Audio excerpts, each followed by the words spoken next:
Please welcome. Let's go!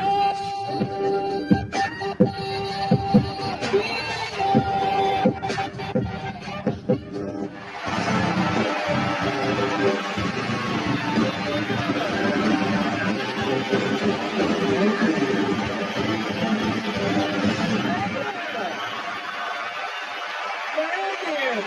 you. All right. How are you guys? You good? Of course, the Indian guy didn't get the note about recording. He's like, don't worry, don't worry. This is how I see life.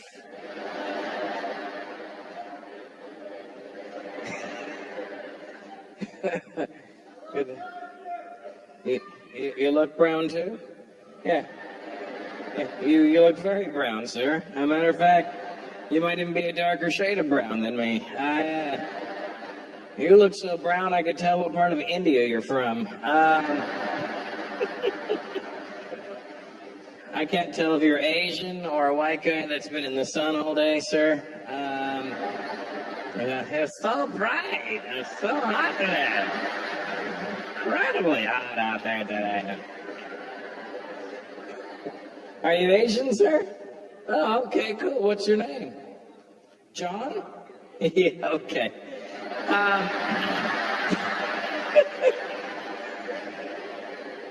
You see, it's funny because he's Asian, sir, and then his name is John.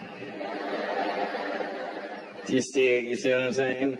I can tell you've got the immigrant white guy look. I can tell right away, you know what I mean? It's funny when you look at white people, you can tell like who's like a white person who's been in North America for a few generations, because they always look bored of everything. They just look like...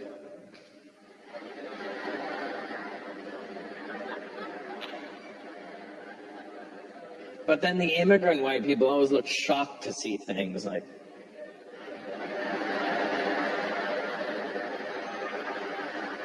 And what style of Asian are you, John? You're Chinese. That's the main kind.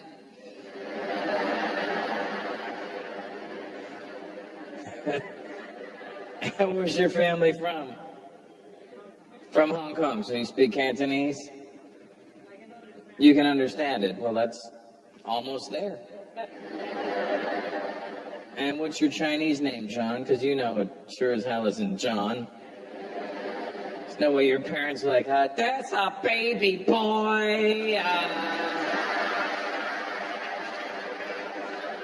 We have to come up with a name for him. But first, I'll go to the John.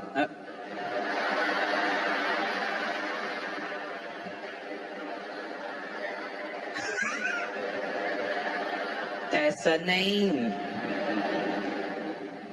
I never actually always wanted... I became a comedian, but it wasn't my first choice in life. Sadly, I wanted to be a dancer.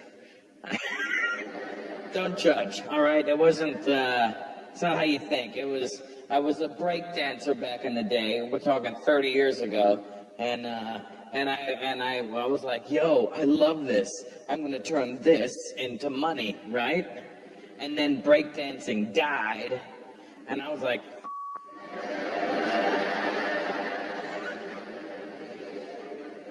And then I was like, all right, maybe I could still sort of turn this into something. And I went to one of those dance schools. But in the 80s, the dance schools were only tap, jazz, and ballet. There was no hip-hop classes yet. So I walk in, I go, hey, and there was a bunch of guys in there. I go, hey, you guys gonna be dancers? Like, yeah, we're all gonna be dancers. And I was like, I don't want to dance anymore. I never danced again after that.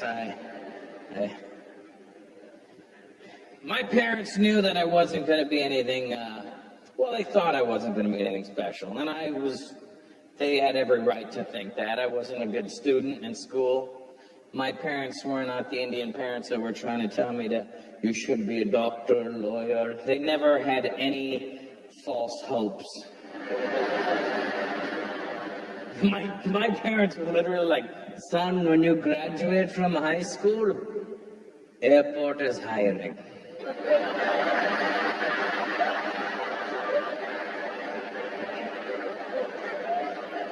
I was like, what about being a breakdancer? Son, you can dance on your break.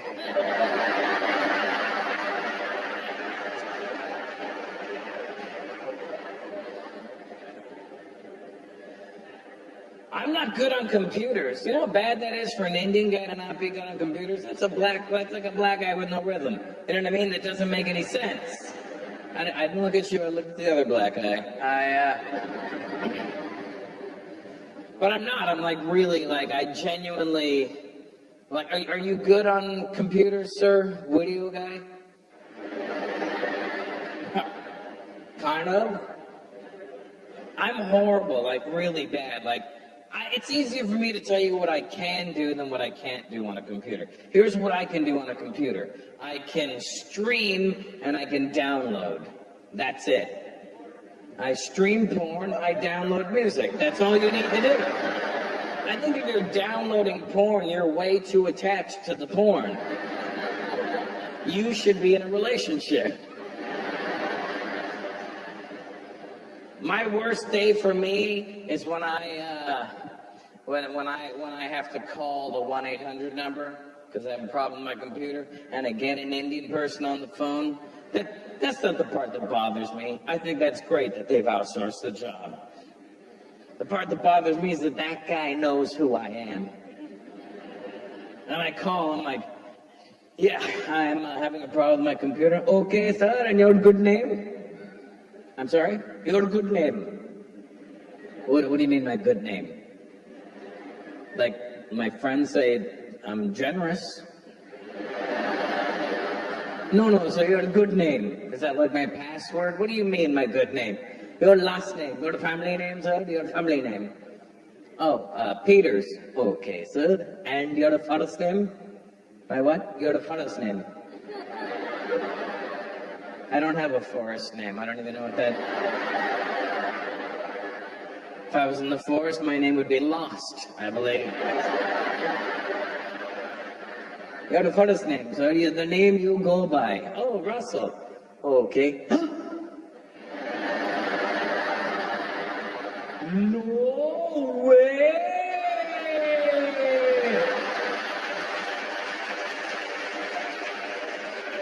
Is it really you? Yes, it is. Well, huh? All those jokes you made, now who needs help? Okay, bastard, here's what you do.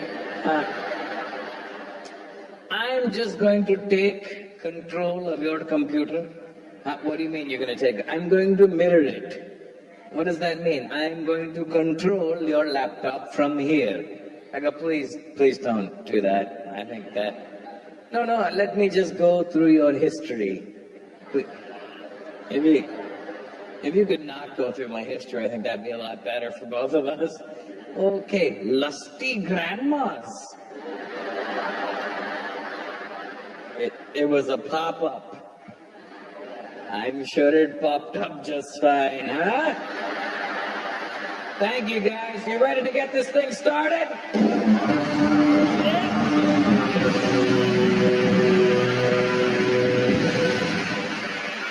All right.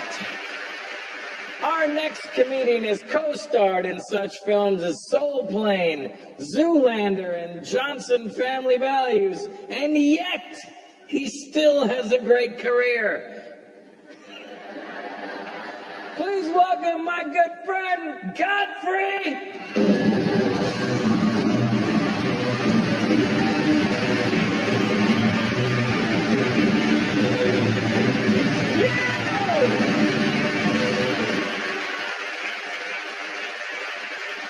Yeah, you're awesome, but I hate people. Let me tell you why. Especially in elevators. Don't talk to me. Don't say hi to me in an elevator. Your face is too close to my face. Who says when you go in an elevator, you look down, bam, look down, look up, where's my floor? Bam, not down, don't talk to me. You know how weird you gotta be to say hi to somebody in such tight ass space? And they're always like, hi. Ooh. And I think they were waiting for you as the doors opened. Hi.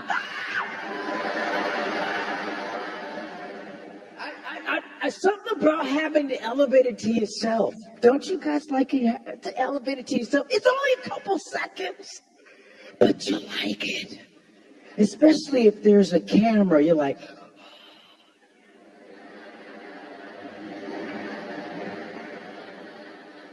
you can have sex with your elevator. Yeah, it's my elevator. And you get a little bit of an attitude when someone wants to get on.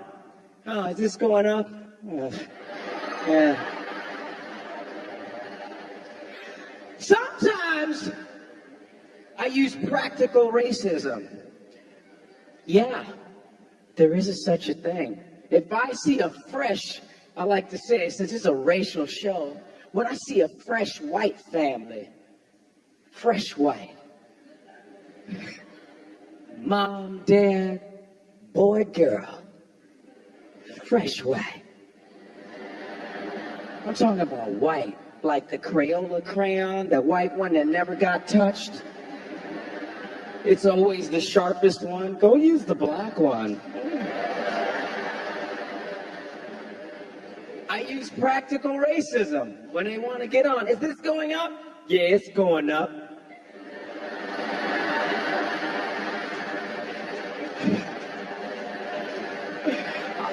I guess you want to ride with me, huh?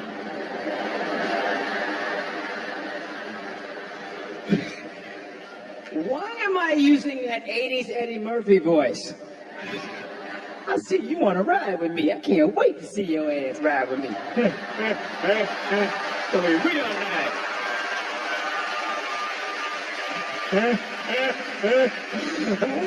Okay. You know what? And technology has pussyfied us too. I remember, like elevators. When someone catches an elevator, I hate when they do that chop thing. You just go. Damn it! I hate that he caught it and chop it. Don't chop it. Just go like that. Don't go. Because when I was growing up, remember the elevators? You had to open the elevator like a warrior. No! No!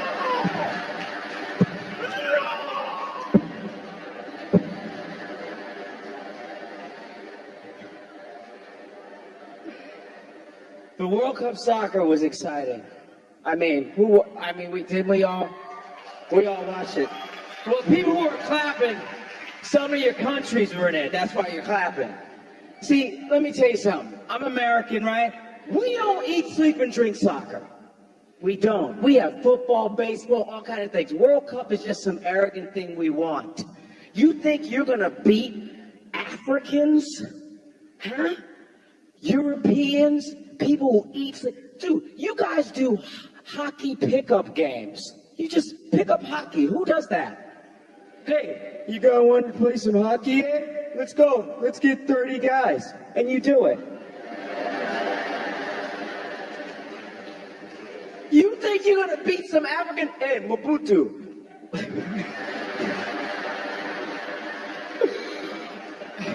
They want to play some soccer today.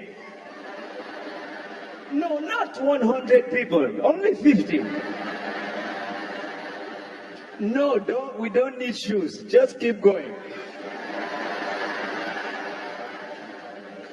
Because listen, if we take World Cup soccer, all countries hate us. They hate Americans.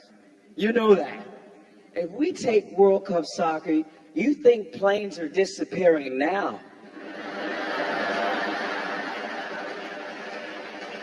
You understand? I gotta show you guys something real quick. I've been bragging about my phone. I hope everybody might have the same phone I got. Look at this. Look at this big ass phone. This is what America's about. Who has a, that must be iPhone people. Anybody that says you got a big phone, you must have a shitty little iPhone. You have an iPhone? There you go, man. Look at, yeah! This is the best phone ever. Look how big this shit is. Huh? Look at it. Blocks the wind. Look at this big son of a bitch, huh? You know what my ringtone is? Hello? I get a text message. I love going to the Apple store. I just go to the Apple store just for the hell of it. And then, you never, when you go to the Apple store, there's always that little nerd. Hey, welcome to the Apple store. We got a lot of... He has his little name tag. Hey, welcome to the Apple store. My name's Rick. If you ever need any help, I'll just be right here. But I'm like... Shut up! I just come to look at your inferior equipment.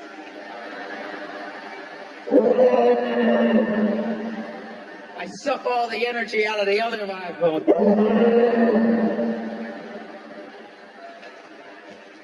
What about the people with fat fingers, huh? You know the construction people with the fat fingers? This is one finger pointing at you. You know those sausage fingers? They can unscrew a hydrant with no equipment. They can't even dig in their nose because they gotta punch it out. They gotta punch it out. You think they're using an iPhone? They use Samsung because our buttons are this big. Sand.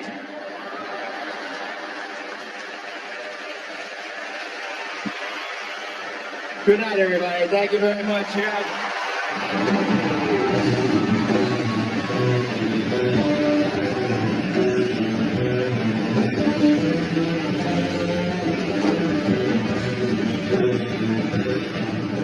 What the hell happens in your mouth during the night? The following program contains coarse language and mature subject matter. Viewer discretion is advised.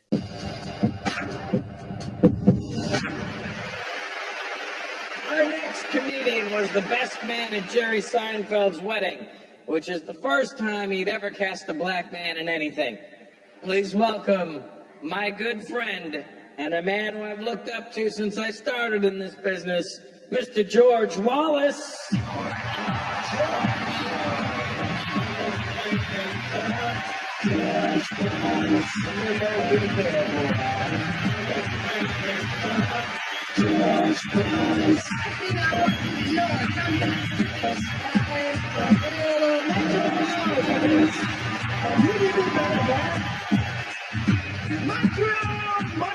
Montreal, the greatest city in the world.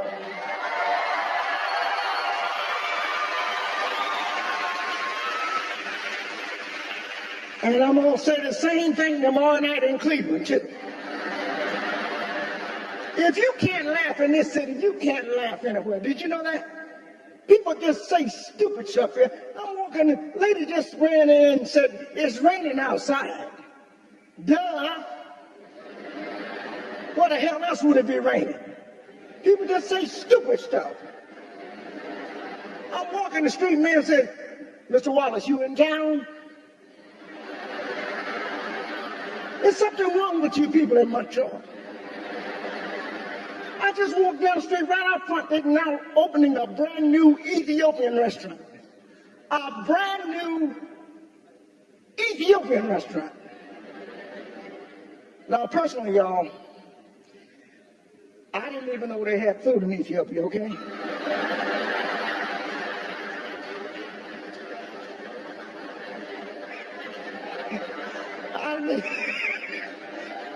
I'm thinking what little food they got, they're bringing it over here. that food back on there and give it to the people that need it. People saying stupid stuff in Montreal. Someone asked me today, what do you think of gay marriage? The hell, I live at 1602 Chestnut Street. If it ain't happening in my house, it ain't my damn business, all right? That's how I feel about it. That's how I feel about it. A lot of gay things are going on in America. Football players coming out, and some of the other football players are wondering what's going to happen in their locker room. Nothing. Ain't nothing going to change. People have been watching people since day one. Every man in here can tell you. We know who got the smallest package, and we know who's got the largest package. Everybody, the largest package, you know who he is. He never wears a towel. He just...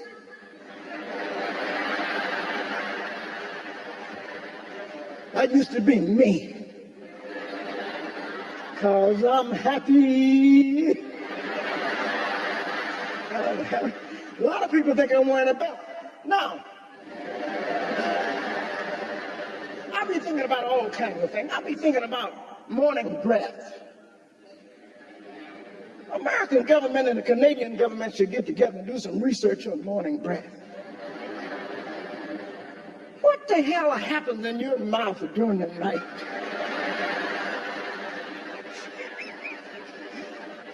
You go to bed with regular breath, you wake up the next morning with a mouth full of plutonium. You can remove wallpaper with morning breath. I'll be thinking about stuff like that. I'll be thinking about things like the Queen. The Queen, your Queen. She lives at Buckingham Palace. That's where she lives, at Buckingham Palace. And I'm thinking, if she lives there, why is she walking around with her purse?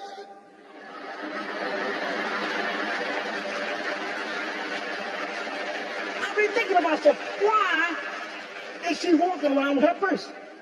How many of you ladies walk around in your own house carrying a purse? And what the hell is in that purse? I know ain't no makeup in that damn thing, I can tell you that.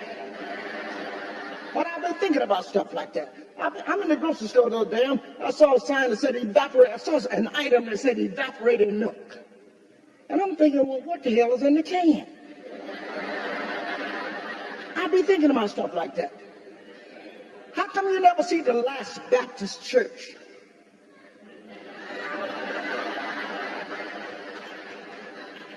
I'll be thinking about stuff like that. I'll be thinking about you beautiful ladies that wear these animal print. Look at the ladies with the animal prints on. I don't know what it is. Ladies just turn me on with animal print dresses. Animal print dresses. But some of you ladies, when you wear these animal print dresses, you can't be larger than the animal that you represent, okay?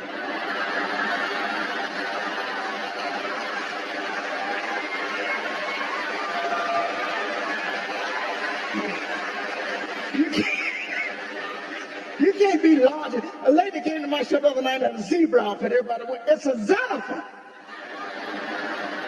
It's a xenophon. That's big. I'll be thinking about stuff like that. And I saw something new here today in Montreal, vanity license plates. Have you seen a few of these vanity license plates? So I'm driving from the airport, and there's a lady, her license plate said, C-U-T-I-P-I. C-U-T-I-P-I, and I can figure it out. See you tomorrow, perhaps if you, I can figure. Then it hit me, Montreal.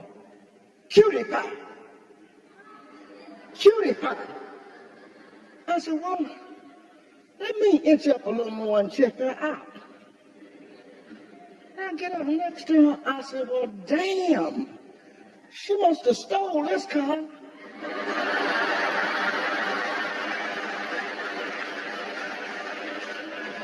You need to change that for a sweetie pie to moon pie. But I've been thinking about stuff like that. In Montreal, I've been thinking since I was 15 years old. I had a curfew, couldn't make it home before midnight. I was thinking, you know what I would do? Call my mom on the telephone. She'd pick it up. Hello. I said, oh, it's okay, Ma, I got it. Montreal, make some noise. I'm George Wallace, I love you, and there's absolutely nothing you can do about it. Montreal, make some noise up in there.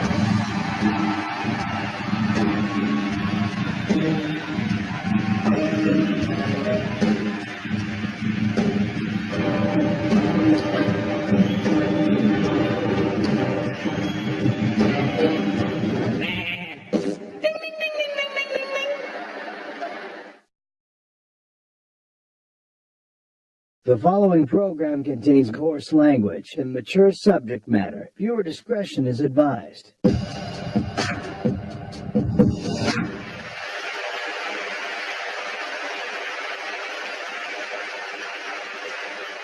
You know, I like to always tell people, I'm one of these people who, let me explain me real quick. I was obviously born and raised in Canada, and I wasn't telling you for that. But I was born and raised, and then I moved to the U.S. about 8.5 years ago. That doesn't even make sense. There wasn't an opinion. That was What? I don't know. We just heard America and went crazy. And in very Canadian fashion, not everybody booed. It was like, boo.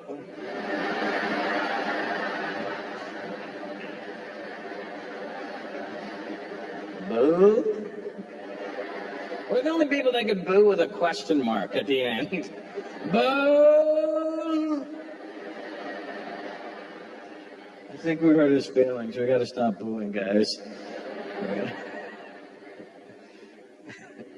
But I'm one of these people who firmly believes that I could only live in North America. I've traveled around the whole world. I've seen it all, and North America is the only place I think I could live, and that's whether it be Canada or the U.S. As long as I'm in this continent, I'm okay. But if I ever had to live anywhere else, I would say Bombay would be the place that I could possibly live in. You travel much, sir? Have you traveled much? What's your name, anyway? Costa. Sorry? Costa. Well, Costa, and I'm telling this to you, you got to get out there and travel. I always tell anybody, if you've never been to India, go, because, you know, sir, you're an older guy. God forbid your doctor calls you and says, unfortunately, sir, you've got 6 months to live. Get your ass on a plane and get to India right away, all right? Because you'll realize you've never really experienced life until you've gone there. When I say experience life, I mean you won't even realize it right now until you go there. You'll experience sight, sound, and smell in less than 1 second. You'll be staying there. Ding, ding, ding, ding, ding, ding, ding, ding.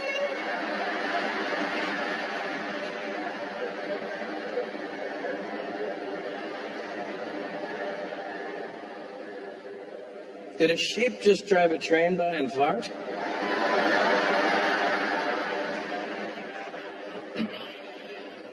It's amazing. You gotta go, Costa. Is that your wife? First of all, good job. Your talking game must be at a level we don't know about.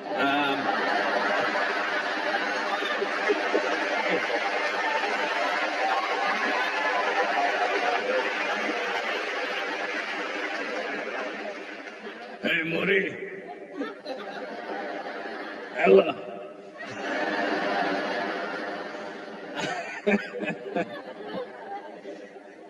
Go to India, take your wife with you. And say, okay, I get it. So you get to Bombay and you get freaked out because there's so many people there. That's fine. Just stay in your hotel room. First of all, just know this. If you go to India, it's not dangerous. Nothing bad's going to happen. You might get sick. That's about it. But that could happen anywhere. You know what I mean? It just might be a little bit more extreme. That's all. But say you get to Bombay and you get freaked out because there's a lot of people there. The reason I love Bombay is because it's like New York, but with less Indian people.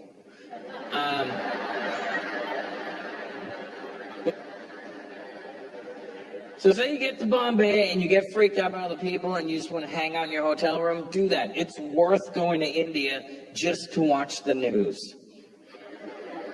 The news in India is the best stuff you've ever seen in your life. It's the craziest news. Like, if any one of those things happened in North America, our continent would shut down. And in America, it'd be one of those really morbid newscasts. It's a sad day for America. And an even worse day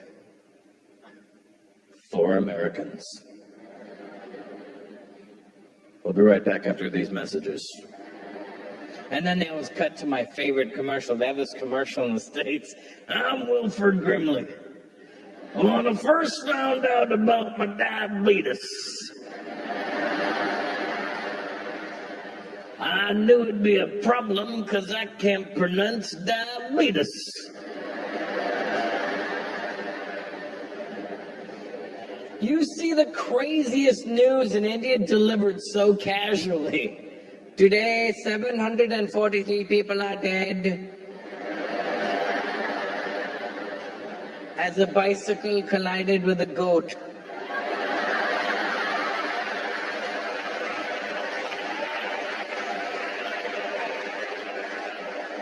Funeral services for the goat will be held this weekend, followed by a delicious goat curry. Thank you, guys. Listen, let's keep this moving.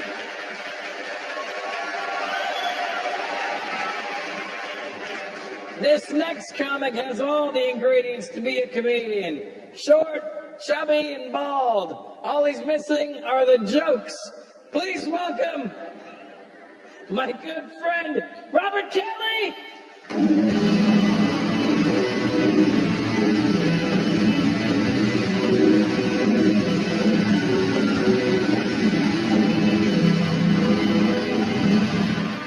How we doing? Good?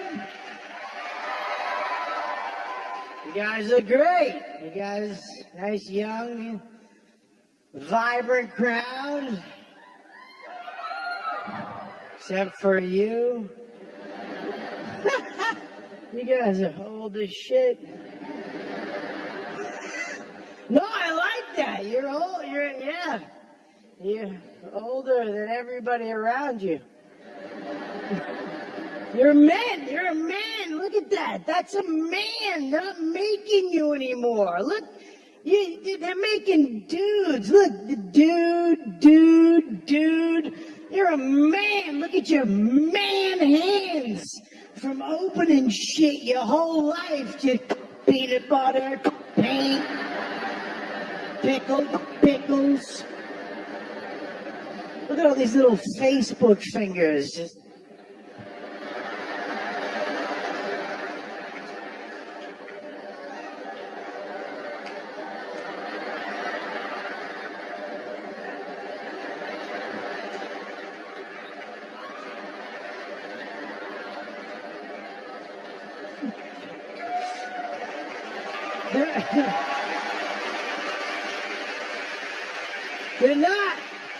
They're not making men anymore. Then there's too much fun shit to do to make you. There's too much fun. We have Facebook and Twitter and iPhones and Xbox and 3,000 channels on TV. What'd you have as a kid? You sat in a chair with a lamp.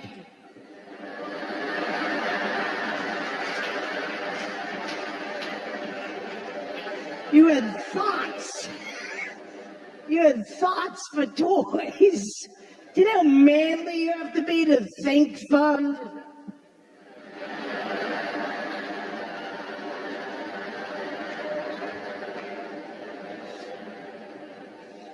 It's true, man. You have tools. I bet you have tools. I remember that. I remember going to grandfather's basement. Remember that? And there was tools everywhere. What do you have in your apartment? You have tape. That's what you have. If something breaks in your apartment, if you can't fix it with tape, you have to hire a man to come over with his tools, and you're in your underwear with tape, like I have tape if you need tape. Other than that, I'm going back to Facebook. You guys have honor and dignity. You do. Men like you respect women better than us. You do. They had women and children first. Remember that? You hear that? Women, that means if something went down, women and children live, and you die to make that happen.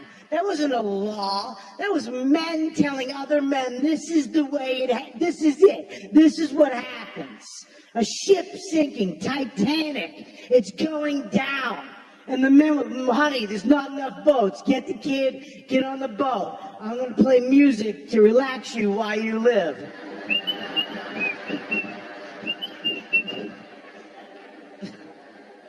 Do you know what a man you have to be to play a piccolo when you're dying?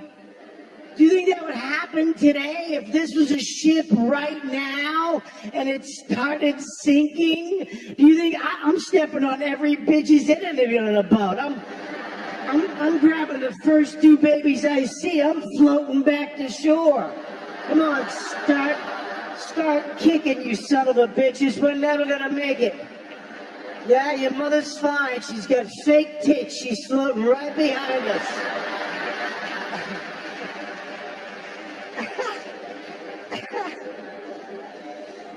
I don't care. The older you get, the closer to who you are you can be, because that's real love, when you meet a woman that accepts you for the hunk of crap that you are. Do you understand that? My wife knows I'm a piece of garbage. That's why she loves me. This is when I knew getting older was better. This is when I knew the older you get, the better life becomes, because you can finally be the piece of shit you've always wanted to be. I was with my wife at a flea market on a Sunday, and I was really angry because I was with my wife at a flea market on a Sunday. And she bent over right here next to me to tie her shoe. I just pushed her over. Do you understand? I didn't think about it. I didn't reason it. She might get mad. My brain went, push her. Go. I just did it. Funnest thing I've done in 39 years. I laughed for 20 minutes straight, hysterically. Be you. You're a piece of shit like us. But you care what she thinks. Push her in a bush tonight. That's what you should do. Listen to me. Push her in a bush. After the show, do you understand that? She'd be like, how'd you like the show? Right in the bush. Before she answers. She'll be mad for 2 days. You'll laugh for 9 years. Remembering her sexy foot sticking out of a bush on St. Street, whatever weird street you have. I don't care anymore. I don't care. I don't. I farted in a baby's face. I was at a little red light in New York waiting to cross the street. I looked around, nobody's there. I cut a fart. Out of nowhere, a lady comes up with a baby in the baby carriage, parks the baby's face right in my ass cheeks. And it was one of those new baby carriages where the baby's sitting up like a factory manager looking over the floor.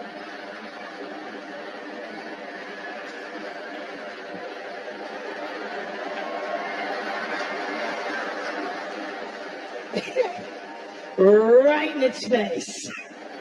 Laughing at the mother's face as I was doing it. She was so mad, which made it even funnier to me for some reason. She was like, really? And the child's face.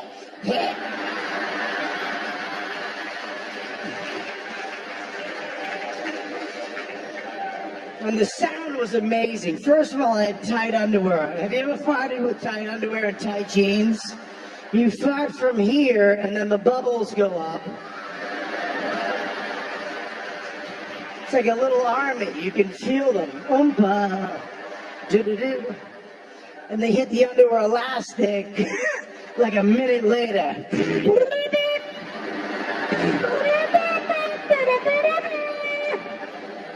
I played jazz hits from the 80s out of my ass. You guys, my name is Robert Kelly. Thank you so much.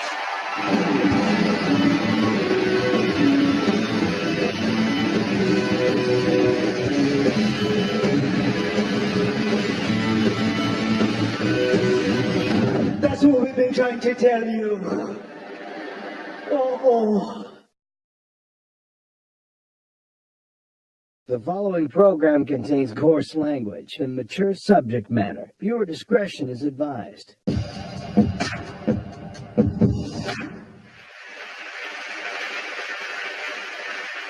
Our next comedian grew up in one of LA's most diverse neighborhoods, which is white people code for roll up your windows. Ladies and gentlemen, Reuben Paul.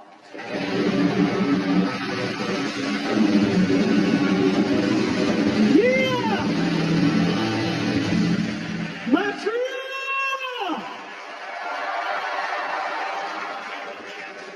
I love being from LA, man, and I love traveling. I've been all over the world this past year and a half. I've learned a lot. And everywhere I go, I like to dispel a lot of stereotypes. First of all, I want to share with everybody here tonight, I grew up in an all-black neighborhood with a mom and a dad. Yeah. In the same house. And they were married to each other, so.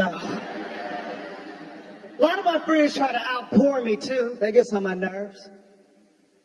That has to stop in the black community. We're always trying to outpour each other. Like the poorer you are, the more authentic you are. My boy Darnell grew up in Compton, same thing. Grew up 5 minutes away from me, same thing. Be like, yo, what up, Dave? From Compton, foe? Yeah, 10 people, 1 bedroom. What you know about that? 10 people, 1 bedroom? Yeah, fool. See, your family don't know nothing about no struggle. Well, Darnell, my family is from Haiti.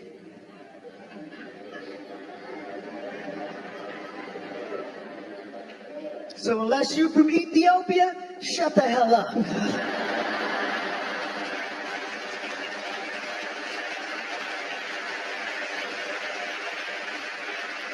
ain't no way you gonna outpour my family.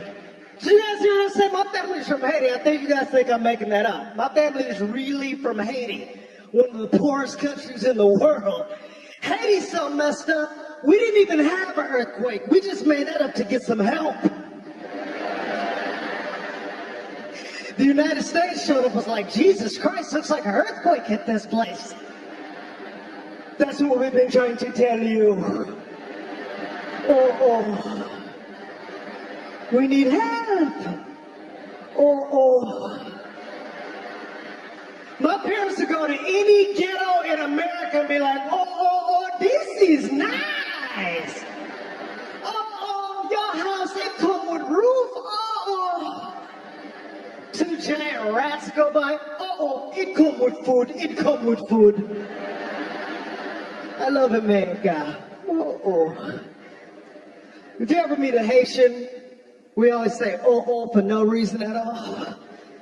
I have no idea what it means. I just know it's an adjective to describe how you're feeling. Like, Tony got a new job. Oh.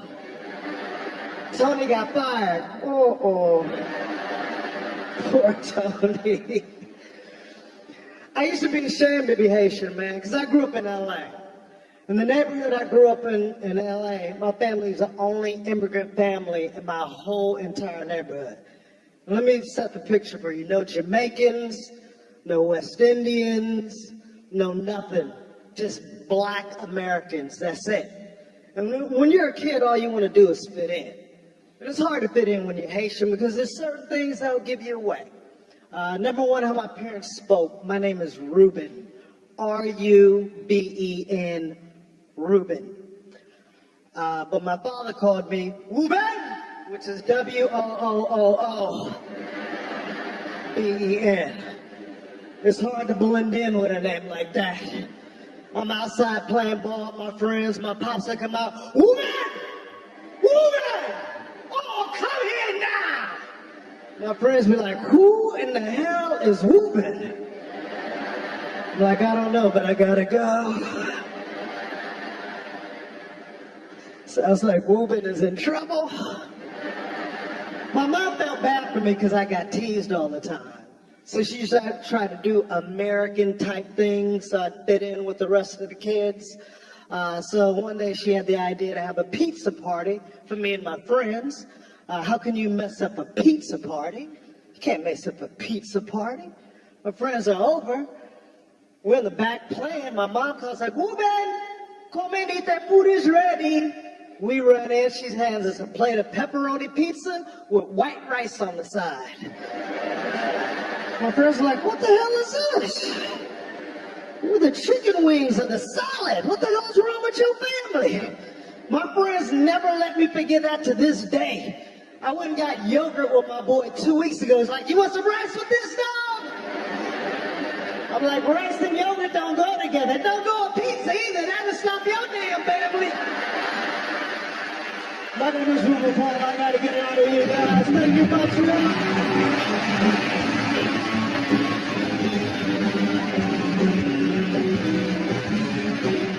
when life gives her lemons, she goes, chuck him in the gin. We're burning the freaking house down.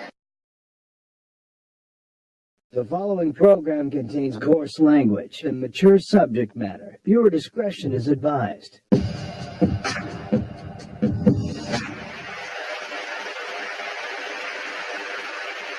Our next comedian's most recent tour saw him perform at a log cabin in Alaska. The cold wasn't so bad, but having to explain all the jokes to Sarah Palin was. Please welcome Will Anderson.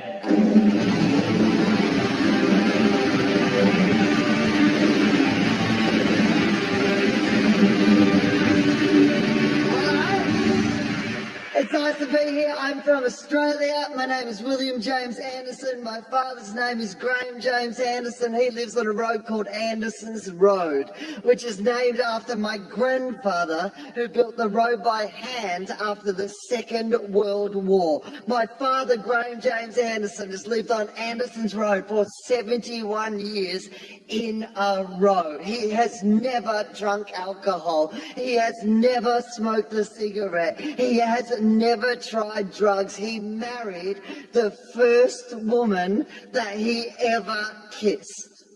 I know we have nothing in common. Like nothing at all. My dad is the toughest bloke I've ever met in my life. This is a true story. Last year, he's 71, still works on the farm, had a heart attack. Here's the cool bit. Did not notice. Went to the doctor a full week later. He's like, oh, my chest's been a bit sore. The doctor's like, that's because you had a heart attack a week ago and you just didn't notice. And Dad's like, yep, that would explain that. That's how tough my dad is. He would have been out in the field doing some shit he should not be doing at 71 years old. His chest would have got sore and he would have been like, no time for this shit. Come on! Come on! Come on! He would have gone down, grabbed the electric fence like, clear! Clear! Clear! I'm back, I'm fine, I'm full of energy. The Grim Reaper would have come down, Dad would have seen his sides, put him to work baling hay. My dad's a tough man, but he learned it from my grandmother. She's the toughest person I ever met in my life. She's still alive. She's 91 years old. Her house was caught in bushfires and she was on the news, right? 91 years old on the news, and the journalists wanted her to cry, but they didn't know my nana. They're going, were you scared that your house would burn down? And my nana barreled the TV camera and became my all-time hero when she said, I was never scared. To be honest, I was kind of hoping my house would burn down. I have insurance. I want a new house. Oh my God, she is my hero. That is a woman that when life gives her lemons, she goes, chuck him in the gin, we're burning the freaking house down. The glasses are full of kerosene. They are tough people. That's how I was raised, and I was nothing like them, ladies and gentlemen. I was a disappointment to my family, man. They were farmers. My dad ate meat 3 times a day. He loved meat. He was just one of those blokes who get up in the morning like, meat. On our farm, Old MacDonald wasn't a nursery rhyme. It was a menu you could sing along to. My dad loved meat, right? I don't eat meat. It's an embarrassment to my family. I don't, by the way, I say I don't eat meat. That's what I say, right? I don't say I'm a vegetarian because that sounds political. And we all draw our lines in different places, right? I guess I don't eat meat, so technically I'm a vegetarian. But there are people who go much further than me. There are vegans, of course, who are more like, and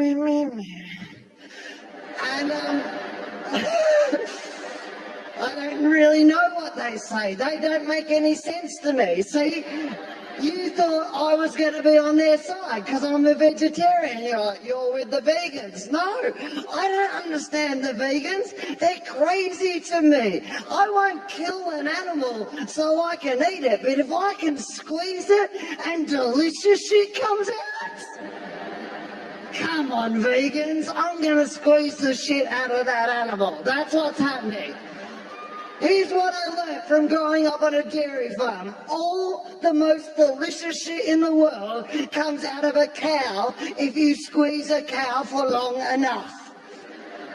Milk comes out of a cow, cream comes out of a cow, sour cream comes out of a cow, ice cream comes out of a cow, yogurt comes out of a cow, frozen yogurt comes out of a cow, butter comes out of a cow, chocolate comes out of a cow, cheese comes out of a cow. Why would you ever kill a cow? Cows are nature's vending machines.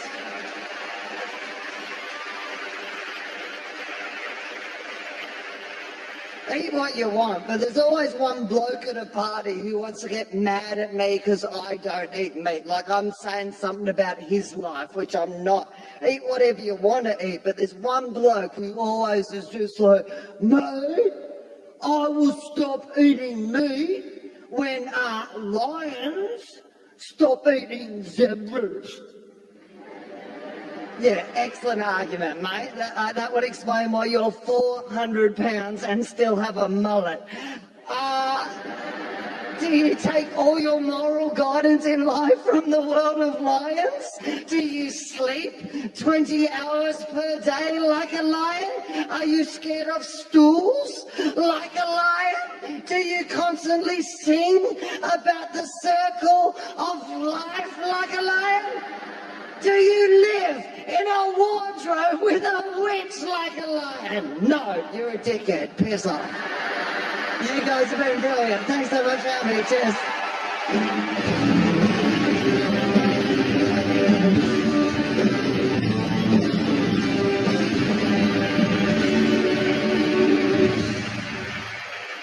That's our show, folks. You guys have been a tremendous audience. I always feel so comfortable here in Montreal. Thank you for making your gravy the same color as me. I'm Russell Poutine Peters, and you guys are awesome. Give yourselves a round of applause, would you? Thanks for hanging in there. Good night.